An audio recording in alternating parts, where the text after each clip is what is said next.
அவர்கள் சாப்பிடாம கொள்ளாம நடக்க போகிற துயரங்களை கண்டு வாடி வதங்கி போய் நிற்கிறாங்க. அப்போ இந்த பவுல் என்ன செய்ய அழகா பேசுகிறார். நீ நல்லா சாப்பிடுங்கப்பா, தெம்பா இருங்க, ஒரு முடி கூட கீழே விடாது, நம்ம அக்கறைக்கு போய் சேருவோம்னு சொல்லி நம்பிக்கை கொடுத்தார். ஆமென். அவ விசுவாசிகளுக்கு உதவி செய்ய வேண்டும் சொல்ல காரணம் என்ன? சில விசுவாசிகள் உபத்திரவத்தில் நொறுங்கி போய் கிடப்பாங்க. சில உபத்திரவத்தை காணும் போது அடுத்து என்ன செய்வது என்று சொல்லி தெரியாம திகைத்து போய் நிற்பதற்கான வாய்ப்புகள் உண்டு. அப்போ சக விசுவாசி போய் சென்று இயேசு கிறிஸ்துவை ஆராதிக்கிற நாம நிச்சயமா வெட்கப்பட மாட்டோம். இது உபத்திரவம் ஒண்ணும் செய்யாதுன்னு ஒரு வார்த்தை சொல்லி பாருங்க, எந்திரிச்சு நடமாடுவாங்க. அவன் நிலையிலுமையா நிலையிலுமையா. இன்றைக்கும் விசுவாசி என்று பெயர் வச்சிருக்கிற நிறைய பேர் உபத்திரவங்கள் பிரச்சனை காணும் போது சாப்பிடாம கொள்ளாம இருக்கிறவர்கள் இருக்கத்தான செய்றாங்க. ஆமென். உண்டா இல்லையா? கேட்டா ரொம்ப கஷ்டமா இருக்குது, கவலையா இருக்கு, சாப்பிட மனசு இல்லைன்னு சொல்லுகிற எத்தனை விசுவாசிகள் இருக்கிறாங்க.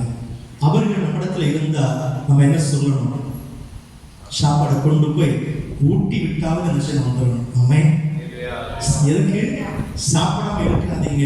நம்ம இந்த பிரச்சனை சமாளிப்பதற்கு நமக்கு பலன் தேவை. ஆவியில தேவன் பலப்படுத்துவார். சரீரத்தில் சாப்பிடுற போஜனம் நமக்கு பலன் கொடுக்கும். நம்ம தெம்பா இருந்தா இதை சீக்கிரமா கடந்து போவோம் என்று சொல்லி நம்ம தேற்றும் போது திடப்படுத்தும் போது அவர்களும் கிறிஸ்துவுக்குள்ளாய் நிலை வருவார்கள். ஆமென். அங்க மட்டும் நீங்க இந்த உதவியை செய்யறன்னு என்கிற இயேசுவை மறந்து போயிடுவாங்க, உபத்திரவத்தில் அடைந்து விடுவார்கள். ஆமென். உங்களுக்கு அவ ஏன் ஒரு விசுவாசிக்கு உதவி செய்யறேன்னா, உபத்திரவத்திலே சோர்ந்து போக வாய்ப்புகள் உண்டு.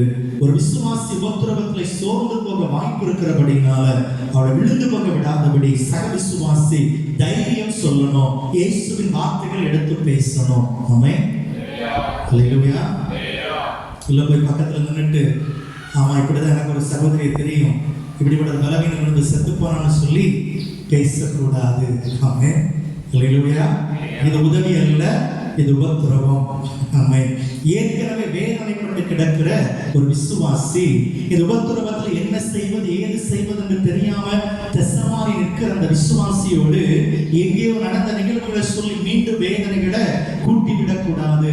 நம்ம சொல்ல வேண்டிய ஒரே ஒரு வார்த்தை, மரித்த லாசருவை உயிரோடு எழுப்பின இயேசுவை நீங்களும் நான் ஆராதிக்கிறோம், கவலைப்படாதீங்க, மரித்தாலும் பிழைப்பார்கள். ஆமென்.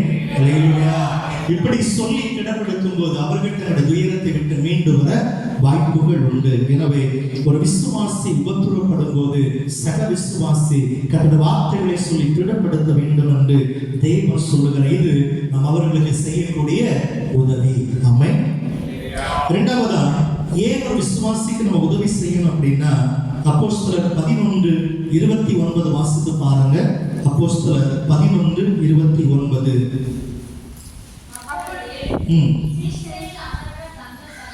சீசர்களில் அவரவர் தங்கள் தங்கள் திராணிக்கு தக்கதாக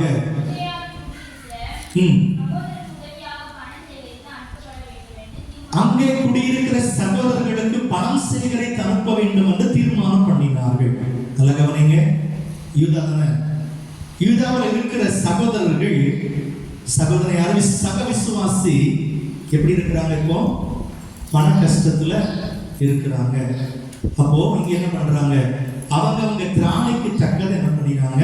சேர்த்து நான் இவ்வளவு தாரேன்னு சொல்லி எல்லாத்தையும் சேர்த்து அங்க வாடி கிடந்த சகோதரர்களுக்கு கொண்டு போய் உதவிகளை செய்து விட்டு வந்தார்கள். ஆமென்.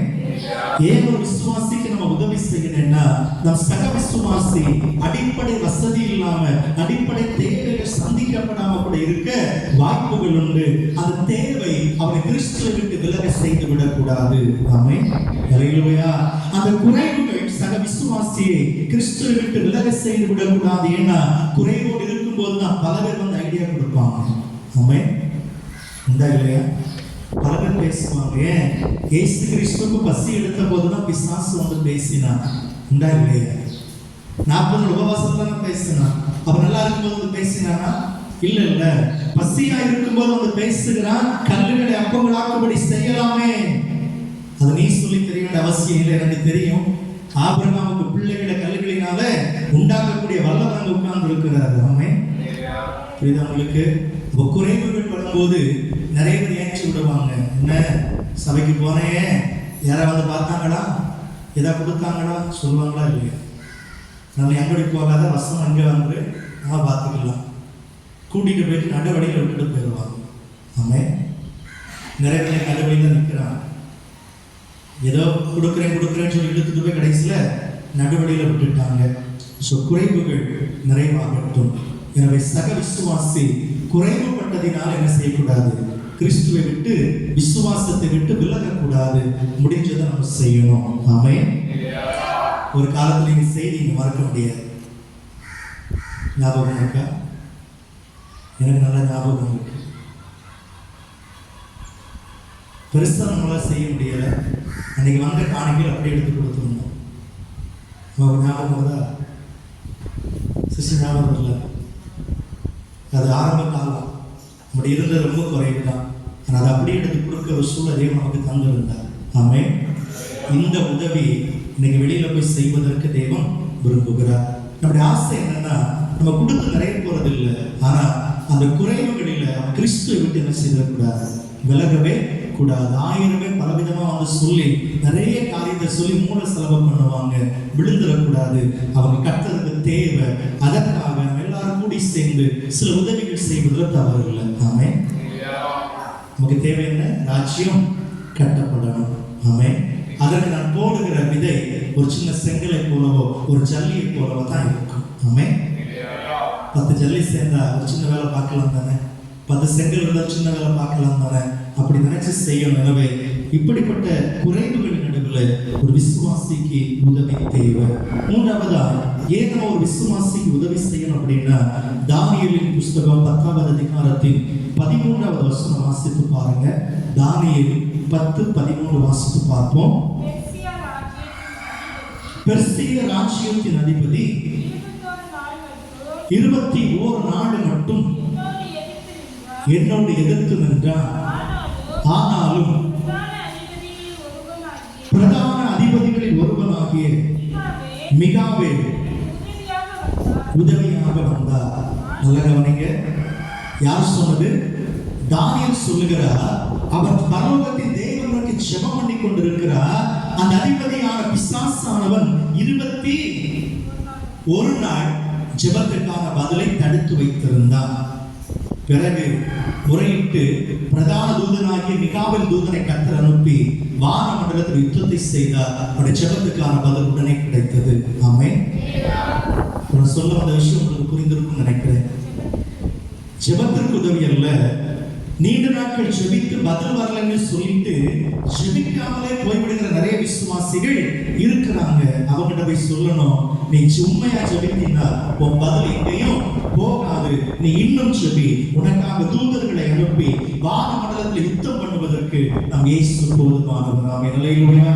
நீ நீண்ட நாள் ஜெபித்து உனக்கு பதில் வரலையா, இதை விட பெரிய ஆசீர்வாதமாய் ரெட்டிப்பாய் திரும்பி வரணும்னு சொல்லி விசுவாச வார்த்தைகளை சொல்லி பேசணும். ஏன்னா ஜெபத்துக்கு பதில் வரலன்னு சொல்லும் போது நிறைய பேர் கூனி குறுகி வெளியேற வேண்டிய சூழ்நிலைகள் இருக்கும்.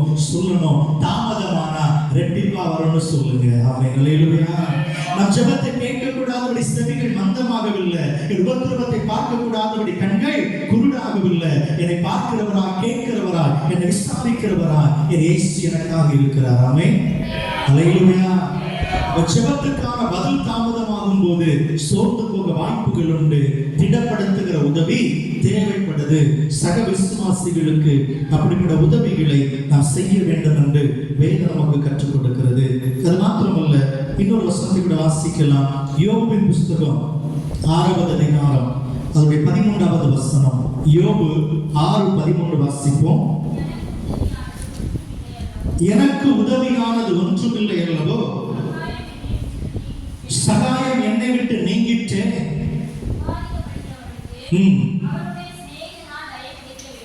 ஆமென். நல்ல கவனிங்க. யோபு தனக்கு வந்த வியாதி கொடுமையில துடித்துக் கொண்டிருக்கிறார். எனக்கு உதவி என்பது இல்லையா, என் சிநேகிதர் எனக்கு உதவி செய்ய வேண்டும் இந்த நாட்களில் எனக்கு உதவிகள் அற்று போயிற்றோ என்று சொல்லி தனக்கு வந்த வியாதிகளை குறித்து புலம்பிக் கொண்டிருந்ததை வேதம் நமக்கு சுட்டி காண்பிக்கிறது. சக விசுவாசி வியாதியில கிடக்கும் போது சென்று எப்ப இது சாதாரண பலவீனம் தான், நாளைக்கு எதிர்ச்சுவேன்னு சொல்லி ஒரு வார்த்தை சொல்லி பாருங்க. ஆமென். அல்லேலூயா. அல்லேலூயா. அவன் உயிர் போகிற நோயாகவே இருக்கட்டுமே, உனக்கு ஒண்ணு இல்லப்பா, நான் ஜெபிப்போம் 2 நாளையில பாரு குதிச்சு எழும்பி நீ ஆலயத்துக்கு வருவ, நம்ம சேர்ந்து ஜெபிக்க போறோம்னு சொல்லி நம்பிக்கை கொடுங்க, மீண்டு வருவாங்க. ஆமென். ஹல்லேலூயா. அப்ப வியாதிப்பட்டு கிடக்கிற சக விசுவாசியை அனுதாபத்தோடு தேட வேண்டாம், ஆத்துமா கெட்டு போக கூடாது என்பதற்காக அவரோடு கூட தொடர்ந்து பேசணும். அன்பு சகோதரி சகோதரியே, இந்த வியாதி மரணத்துக்கு ஏதுவானதல்ல, தெய்வ மகிமை வெளிப்படக்கூடிய வியாதி. ஆமென். ஹல்லேலூயா. இந்த பலவீனம் தெய்வ மகிமை வெளிப்படக்கூடிய பலவீனம். நீ பயப்படாத, சோர்ந்து போகாத, என் தேவனால் ஆகாத காரியம் ஒன்றுமே இல்லை. இப்படி சொல்லும் போது கடினமான வியாதிகள் கிடந்த கூட எந்திரிச்சு நடமாட வைப்பார். எனக்கு விசுவாசம் வரும், ஜெபங்கள் மாறும், கர்த்தர் இறங்கி அற்புதங்களை செய்வார். ஆமென். மாறாக கூட கொஞ்சம் என்ன செய்திடக்கூடாது, வியாதியை குறித்து பெருசா சொல்லிடக்கூடாது. அவனுக்கு தெரிஞ்சவர்களுக்கு இப்படிதான் ஒரு வியாதி வந்துச்சு, இதே வியாதி தான், ஆளுநர் இல்லைன்னு மட்டும் சொல்லிடாதீங்க. சாக கிடந்தா கூட என்ன சொல்லணும், கவலைப்படாதீங்க, நீங்க நாளைக்கு எழுதுவீங்க, ஏசப்பா விடுவிப்பார். ஆமென். ஒருவேளை தேவன் குறித்த நாட்கள் அதுவானா கூட அவங்க கடைசி நேரத்துல சந்தோஷமா இயேசு ஏற்றுக்கொண்டு பரலோக ராஜ்யத்துல இளைப்பாறுவார்கள். Praise the Lord. ஹல்லேலூயா. நிறைய விசுவாசிகள் வியாதிப்படும் போது என்ன செய்யறாங்க, கிறிஸ்துவை விட்டு விலகி போறாங்க. சோ வியாதிப்பட்ட நேரத்துல உங்களோட வார்த்தைகள் ஒண்ணு இல்லப்பா, ஜெபிப்போம், இதெல்லாம் கர்த்தர் பார்த்துக் கொள்வார்னு சொல்லி ஆறுதலா பேசுங்க. வேதத்துல வியாதிஸ்தர்களை தேவன் சுகப்படுத்துறதை எடுத்து சொல்லுங்க. நிச்சயமாய் அவர் கர்த்தருக்காக பிரகாசமாய் எழும்புவார்கள். ஹல்லேலூயா. தொடர்ந்து இன்னொரு